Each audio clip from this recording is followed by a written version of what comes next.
सौंठ, 1 चम्मच तिल, आधा चुटकी भर सौंठ, जो रोज खाएगा उसको सर्दी, जुकाम, खांसी, मलेरिया, टाइफाइड, बुखार, दर्द, ईड़ा, पीड़ा, सूजन, ठंड में कुछ नहीं आएगी महाराज। 1 चुटकी सौंठ, 1 चम्मच तिल, खाना खाओ, चबाओ, अरे दर्द गायब हो जाएगा। घुटने का कोई रो रहा था सुबह,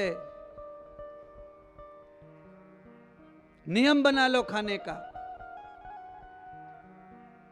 चुटकी भर सौंठ और तिल चबाए जाओ, चबाए जाओ, चबाए जाओ, चबाए जाओ।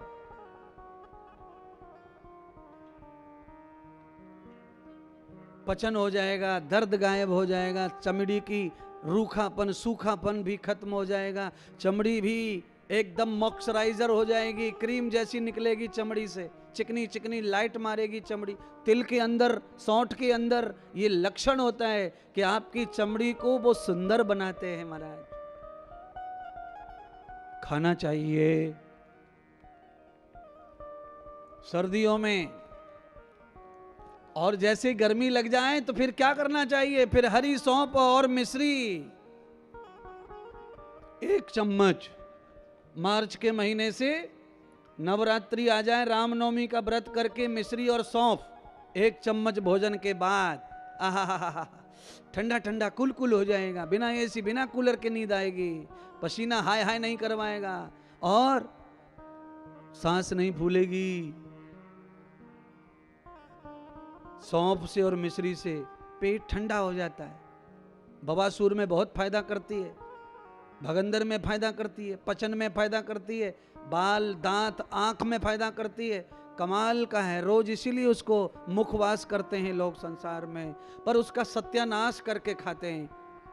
आइए अब थोड़ा सा कथा में कर दे चले लेके। कहने का मतलब है गाजर मूली जितना मैं बाजार लगा के बैठा था, ये इसलिए लगा के बैठा था क्योंकि आज भोजन करते समय महर्षि गर्ग को भगवान का दर्शन हुआ। जो समय और ऋतु अनुसार भोजन करता है उसे भगवान का दर्शन भोजन में ही होता रहता है।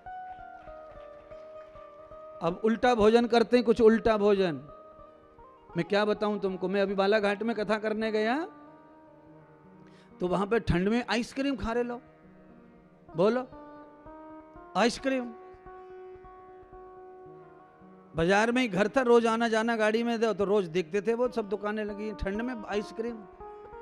बाल खोल करके, चश्मा लगा के, लिपस्टिक लगा के, जोड़ी से लड़कियां टोल के टोल आइसक्रीम खा रहे। मैंने कि बताओ ये है कि नहीं आफत, अकल है कि नहीं है कि नहीं, तनक भी अकल इनको, क्या बोलना है इनको, क्या समझाना बताओ। और फिर पिन्न पिन्न नाक बहती है घर पे जाके रूमाल लेके, फिर बिस्तर, काम न धंधा, मोबाइल को लेके कंबल में घुस जाएं और फिर बिस्तर में लगी रहे कुचुर कुचुर कुचुर कुचुर कुचुर कुचुर।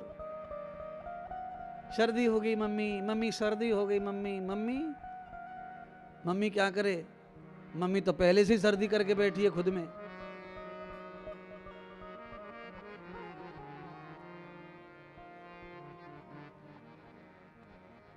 कहने की हिम्मत मम्मी में नहीं रहती क्योंकि मम्मी उसी रास्ते पर चली, तो मम्मी भी नहीं कह सकती कुछ। क्या करे गुरुदेव, बच्चे मानते नहीं, बच्चे सुन, अरे बच्चे मानते हो सुनते हैं पर तुम्हारी नहीं ना, बच्चों ने तुम्हारा देखा है ना करतूत।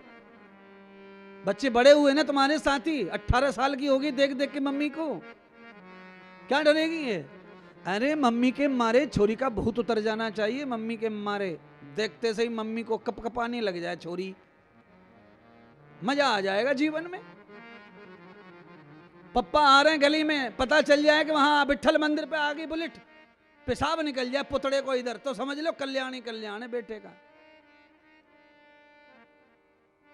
कोई ना पूछ रहा, दद्दा आ गए, पप्पा आ गए, कुर्सी पे बैठा है तो बैठा ही है, उठता भी नहीं है बब्बा दद्दा के लिए। कहा क्या सिखा रहे हो भैया? अरे कम से कम घर के आदमी तो तुम्हारे आने पे उठने चाहिए। तुम आते हो घर में तो कम से कम लौट के उठना चाहिए देख के ना, पिताजी आ गए, पिताजी आ गए, पापा जी तो थोड़ा उठे तो सही बेटा। ये मर्यादा है, सम्मान है, प्रतिष्ठा है, और ये स्वागत है अपने बुजुर्गों का, बड़ों का। पर ये सिखाएंगे तब होता है, आचरण करने से आएगा।